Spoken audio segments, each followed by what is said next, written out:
Hello, this is Eric Boyce, CEO and Chief Investment Officer for BKA Wealth Consulting, and welcome to Market Minutes for February 22nd, 2021. Please see our disclaimer for important information. Well, for those of us who live in Texas, last week was certainly eventful. There was a lot of things going on, not necessarily all of them good. Hopefully, all of you listening to this now have power and water, which is another concern. So I can say that productivity in the Lone Star State really ground to a halt last week as we experienced some really unprecedented weather and challenges on our infrastructure and things like that. And actually, as we'll talk, it will have a kind of a fleeting influence on some of the data that we're going to see come out over the coming weeks. But obviously, there's a lot to talk about. We've got equities and fixed income in the news. Bond yields are going up. We've got all sorts of things going on in energy sector. We've got gold, dollar, so on and so forth. So let's go ahead and get into some of the details here. Last week, Dow Jones was up about 0.1%, but the S&P 500 was down about 0.7%. Nasdaq was down a little bit more than 1.5%, and the market remains rough. For the most part, optimistic. We still continue to have growth. And the inflation conversation, which we've been discussing both in these conversations as well as our kind of the sister webcast to this, which is the charts of the week. And we actually have some visual representations of what's going on with inflation, particularly with producer prices right now and input costs into the production mechanism. But right now we don't have troublesome inflation, and it's moving up at a predictable pace. That is influencing interest rates, as I mentioned before. So the 10-year Treasury closed last week at a rate of 1.34%, which is up over 0.4% just from the beginning of the year. So we've had a really pronounced move in interest rates. In fact, the 30-year Treasury is now at 2.1%, and that's almost up 0.5% just here in essentially about 6 weeks' time. So a lot of that has to do with inflation, but lots to talk about. So results last week in the equity market were fairly mixed. Across the broad-based indices, we had modest gains, overall, and it was a holiday shortened week. So if we look at the sectors, energy and financials were up about 3%, 3.5%, and then we had technology, healthcare, and utilities serve as the laggards in performance. So we talk about other things going on in the equity markets. As I mentioned, the Dow Jones, S&P, and our Nasdaq. Now, for the month, all of those indexes remain in very solid positive territory. For the month, S&P is up about 5.2%. Year to date, S&P is up about 4%. Nasdaq has done even better as we've seen some kind of differentiation from some of these technology stocks. For the month, Nasdaq is up 6.2%. For the year, it's up almost 7.7%. When we look across the globe, we got the MSCI Europe Index, which is up 3% for the year, a little bit more than that, but it's had a really strong month thus far. The MSCI EFA is up about 4% year to date and up about 5% for the month.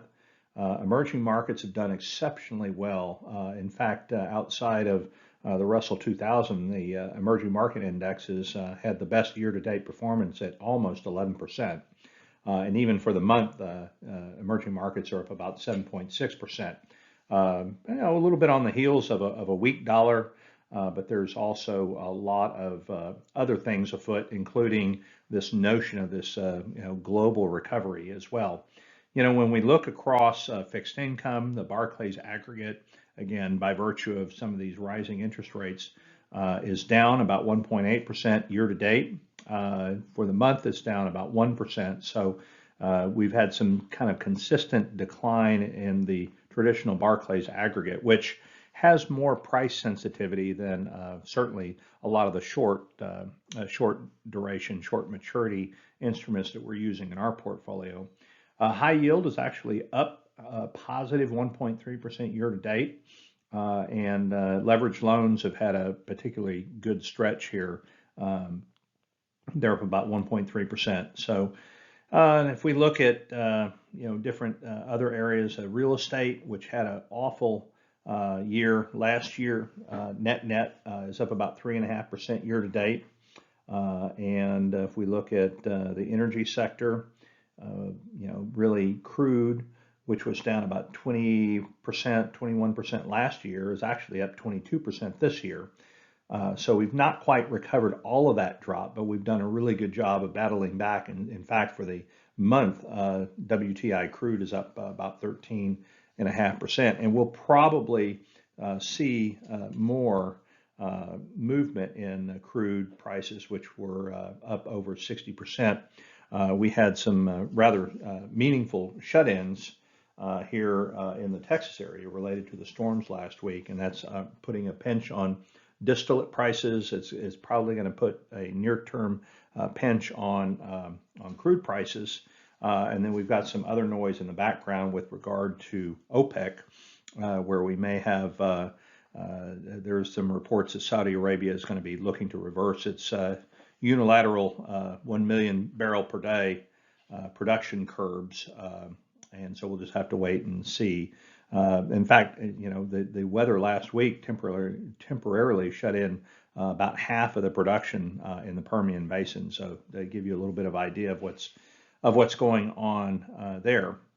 So when we talk about interest rates in a minute, the one thing to keep in mind is that we are at a pandemic high now. So with all the gyrations and jockeying around that we've seen in interest rates, this big move that we've had has kind of brought us to a point that's higher than we were at any point in the pandemic stretch last year, and is likely to remain a little bit higher. But when we talk about equities, fundamentals remain really supportive for stocks after a really strong fourth quarter earnings season. We've got really good revenue growth estimates, which continue to be revised higher. And, I think this is going to continue to support cyclical stocks that we've been talking about this theme for really a number of weeks now. So in economic data, we had retail sales that were up 5.3% in January, and that's month over month. Retail sales were up 7.4% year over year, and the expectations were only for about a 1.1% gain. So that was really strong, broad across a lot of sectors, and a real nice development considering that we've had a few months of negative surprises on the retail sales front. So, and we look at purchasing manager indexes here of late. Manufacturing, which we've been talking about, remains really strong. Manufacturing indices are just below recent peak levels, even though we've had producer prices that were up about 1.3% in January, much higher than consensus, which really kind of reaffirms this thought that we've got input costs that are continuing to go up. And as we've talked about even this week in the charts of the week presentation, that at some point it's going to become very difficult for producers to absorb those costs, and taking lower margins, they're going to have to begin to pass those along to the end consumer. So that's that. Services component of the PMI, the Purchasing Managers Index, is at a 6-year high. So that's really positive. And just when we talk about, things that are, I think reasons to not necessarily be terribly concerned about the impact of higher rates. We've got yields that are moving higher for what I would consider, all the reasons that you would want. The economy is improving, and if earnings growth continues at its current pace, I think we can certainly absorb these higher rates, and we know that the Fed is going to remain accommodative. That they want inflation to average essentially over 2%, and we're not there quite yet. So yields at the short end are going to remain low for longer. Interestingly enough, in Sandy Leeds' weekly comments, he makes an observation here, and I believe this comes from Barron's, that of 16 post-World War II occurrences in which yields rose within a cycle, the S&P was up 13 of those 16 times, and the average gain was 13%. So the notion of rising yields killing a stock rally is valid, really more so if you have unexpected bursts of inflation and unexpected moves in yields that are kind of outsized relative to what the market is expecting. So as I mentioned, earnings have been fantastic. 2/3 of companies beat earnings expectations by 67. Well, I should say by one standard deviation, but that's the second best result in 23 years, according to Sandy. And as we talked about last week too, what's shaping up now as we come to the end of the fourth quarter reporting season is that overall earnings for the S&P 500 are now expected to be positive year over year, and that's a phenomenal thought considering where we were just several months ago. And that comes in light of GDP, or the economy, being down about 2.5% year over year. And so, we've got the high flyers, the technology companies, and then we've got the offsets, which are kind of the companies that are struggling, the hospitality, restaurant, some retail and apparel concepts. But, puts and takes when you talk about, whether we're in a bubble or not. There's a lot of things to consider. If you look at it as a naysayer, you say, well, IPOs are really taking off. We've got a lot of interest in new investments. Bitcoin, technology stocks are really, going a lot higher. We've had GameStop and this whole, evolution in individual and retail trading, providing a lot of market influence and potential volatility. And so, we got the markets continue to be real strong, which in some respects can be kind of a self-feeding frenzy. You've got a lot of folks with a lot of buying power sitting on the sidelines. In fact, there's $5 trillion in money market funds out there in the market. That's $1 trillion higher than a year ago. And with a weak dollar, we could bring in foreign investment into our markets. We've got those things working for us. We've got more fiscal stimulus coming. Consumer balance sheets, which we've shown in our charts of the week, have been really strong. A lot of people have reduced their debt levels. We know the housing market is exceptionally strong, and we've got this, this feeling, this confidence building about the vaccine rollout that I think is giving people a lot of comfort. So, with that in mind, and the fact that we've got companies that, a lot of them last year curtailed their buybacks, and they kind of held on to their cash. Now this year, there's a feeling that you're going to have a lot of buybacks. You're going to have dividend increases, and in some cases, companies that suspended their dividend last year are going to resume paying dividends. And so you have a lot of money that's sitting on the sidelines, both at the corporate level, as I just described, and then this, this $5 trillion of money market funds sitting on the sidelines. Now, that's not to say that valuations are not high, because on a relative basis, they are. Companies are, Goldman Sachs report, companies that the companies that are growing revenue at better than 30% a year are trading at an exorbitant 44 times 44 times sales, which is outrageous. And then you've got the Nasdaq just as a whole trading at 5 times sales. And earnings, if you look even at current earnings, which have been revised up, but the market's moved up as well. So the Standard & Poor's price to earnings ratio, looking at 2021, it's still 23 times versus a historic average of around 15. We also had some charts and charts of the week just kind of showing that, despite these kind of, these tea leaves that tend to want to make us feel a little bit more cautious of the market, you have a lot of institutional investors that are really confident. Cash flows are at their lowest level since 2013. Global equity allocations for fund managers, and we have several charts in our charts of the week from fund manager surveys from Bank of America.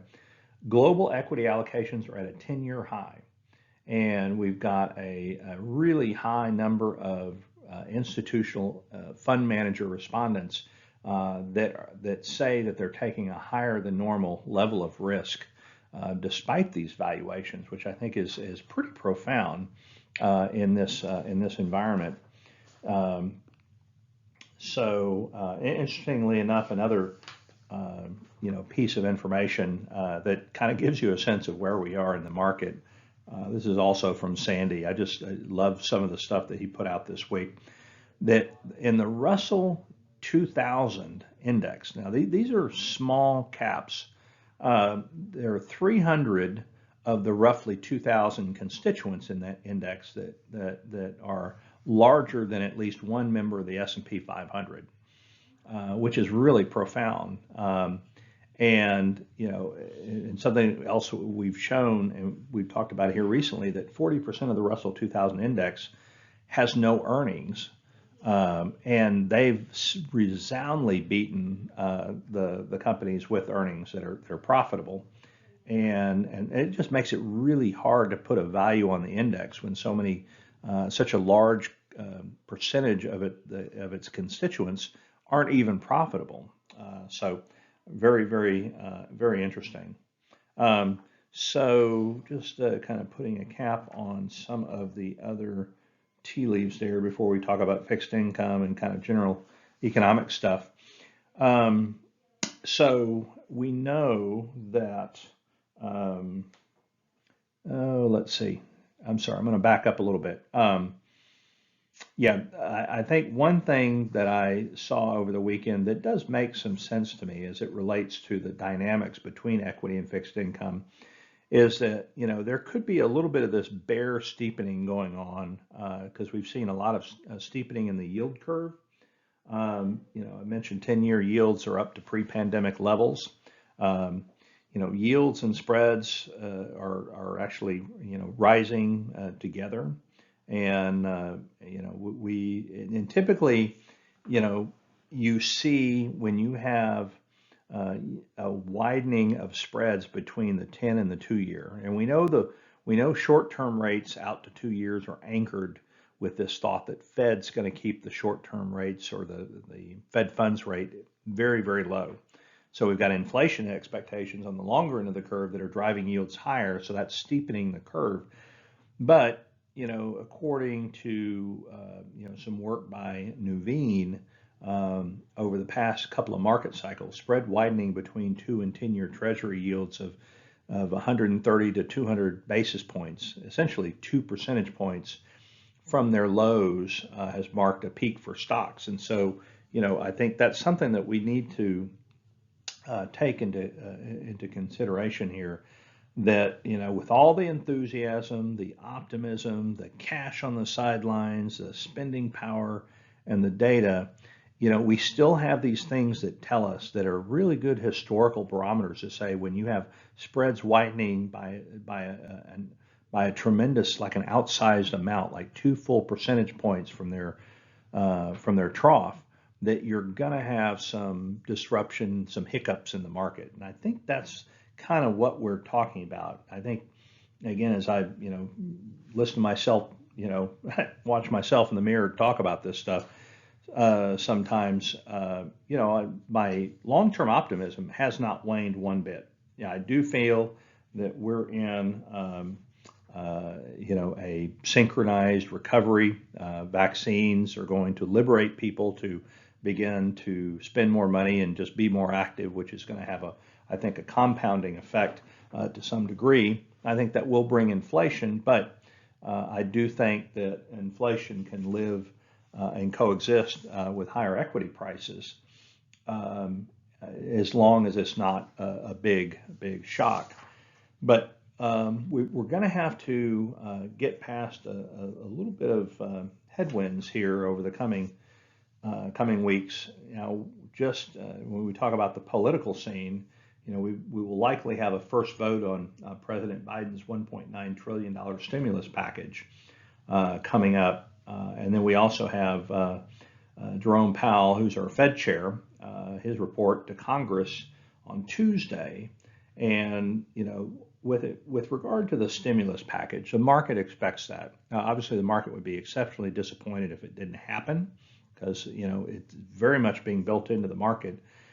But what's interesting is, there's a couple of moderate Democratic senators, and one that's recently emerged. We've got, basically one in Arizona that's kind of resurfaced. She's a first-term senator, and she has indicated that she's going to vote against the package if it includes minimum wage increases. And we've got basically another moderate Democrat that's indicated,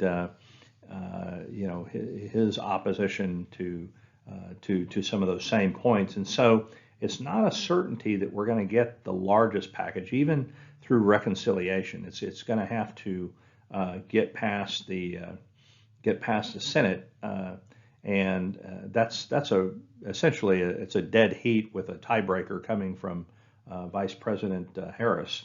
And so, what that tells me is there's probably going to be some horse trading in the background, and that ultimate stimulus is going to be kind of whinnied down a little bit. Just last week we heard Treasury Secretary Janet Yellen, who used to be our Fed chair, out there vehemently arguing in favor of a large stimulus package, saying that the Fed can certainly manage the inflation elements of it, so on and so forth. So anyway, I think there could be a mild amount of disappointment, perhaps if the package comes in, closer to 1.4 or so. I frankly think that, any stimulus now is just additive beyond an economy that's already pulling itself up by the bootstraps here. But if we look at, a quick note on inflation, core CPI is still at 1.4%. So the Fed's target is 2%. So we have a long way to go. And let's see. We talked about short-term rates moving lower. What's interesting is that Treasury has already said that it's going to be issuing fewer T-bills because they have such a large cash balance right now. So we're going to be seeing we're seeing less short-term instruments, more long-term bonds hitting the market here in the coming weeks. And one thing I noticed was in the reading is that the most recent Treasury auction of 20-year bonds, they had about 27 billion that they were going to take to auction last week, really suffered because they had weak investor demand. And so what that happens is, to get those bonds floated, they have to essentially discount them more, and they come to market with higher interest rates. So what you're seeing is new issuance coming out of the Treasury being influenced by this notion of rising inflation, even though aggregate inflation, as we sit here today, is only 1.4%. But I think this is going to be the story that's going to be evolving. Again, I think there could be, potentially a short-term, bear steepening effect where we get a little bit more kind of chaff and kind of, gastric discomfort in the equity market before it begins to plow higher, perhaps a little bit. But in any case, let's see. On the mortgage side, well, high yield, we have a chart on this. We've got a lot of companies issuing debt, and we have more than $13 billion of triple C rated credit hitting the market here year to date, and that is double the previous record. And just for, by way of description here, triple C rated debt is some of the most high risk paper that you can have. I mean, that it involves an elevated risk of default, and nevertheless, you've got, double the issuance in just this, the 6 to 7 weeks of this year that we saw in our previous high. High yield index, basically the index yield on high yield bonds is below 4%, and that is highly unusual. A lot of interest in yield.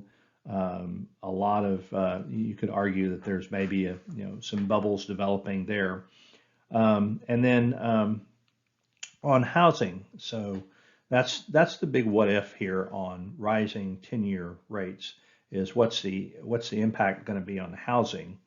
And the 30-year fixed mortgage rate is now kind of eked back up to about 2.8%, and that's the highest level that we've seen in probably about 4 months. We were down to about 2.6 in January, and then we've had rates that have been generally below 3% since last July, which has created a very strong and positive environment for borrowers. It's helped to offset some of this impact on affordability from higher prices. But we need to watch this, because if we continue to get these graduated rate increases, something that pushes up to 1.5, 1.6, 1.7%, I mean, we could begin to see, at least some of the enthusiasm begin to break out of the housing market. But I think for there to be a significant kind of changing of the guard, so to speak, in housing, you would need to see rates that are demonstrably higher than where they are now.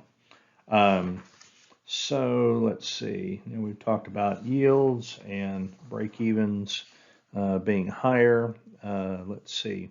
We talked about, well, we haven't really talked about gold, but I think, as I mentioned, gold is down about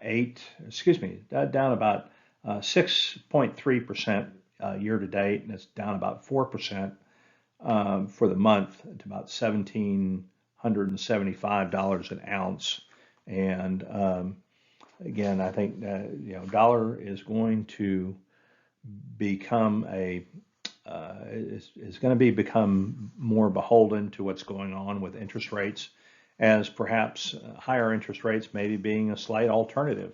You get people that are looking for, I've been looking for a bit of a safe haven and put money into gold, especially with not only a weak dollar, and the dollar itself is actually, perhaps a little bit stronger, slightly stronger year to date, although down for the month. But when you talk about gold being influenced by a weaker dollar and maybe negative real interest rates, as the overall interest rate regime kind of moves higher, rates move higher, then gold becomes a little bit less attractive at that point. So it's not surprising to me that we've seen a little bit of bloom come off that rose here year to date. But again, we've got some, I think I'd just like to draw some attention to, just draw the attention to what's going on in Washington with regard to the stimulus bill. That will have some influence over near-term equity performance. But coming out of the fourth quarter reporting season, it was really, really positive.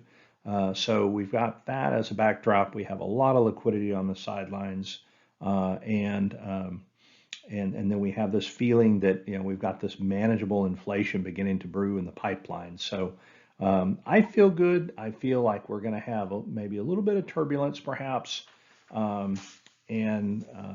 but overall, I feel like the year is shaping up kind of as we thought it would. We haven't seen any negative surprises on the coronavirus front. The big question mark is if we will see any kind of an impact negatively from maybe some variants of the virus. That's unknowable at this point in time. We'll just have to wait and see. But again, we're making more progress than we had, and we're accelerating the rate of vaccinations. It might be interrupted a little bit by the weather here in Texas, but overall, that's tracking pretty well. So, the general backdrop is conducive and very keeps us very consistent in our thinking that we've been talking about to you over the last weeks and even the last couple of months here. Well, that will do it for Market Minutes for this week. Appreciate you listening and see your contact information. On behalf of the team, appreciate you supporting BKA and placing your trust in us. We look forward to visiting with you soon. Be warm, stay safe, and have a wonderful week. We'll talk to you soon.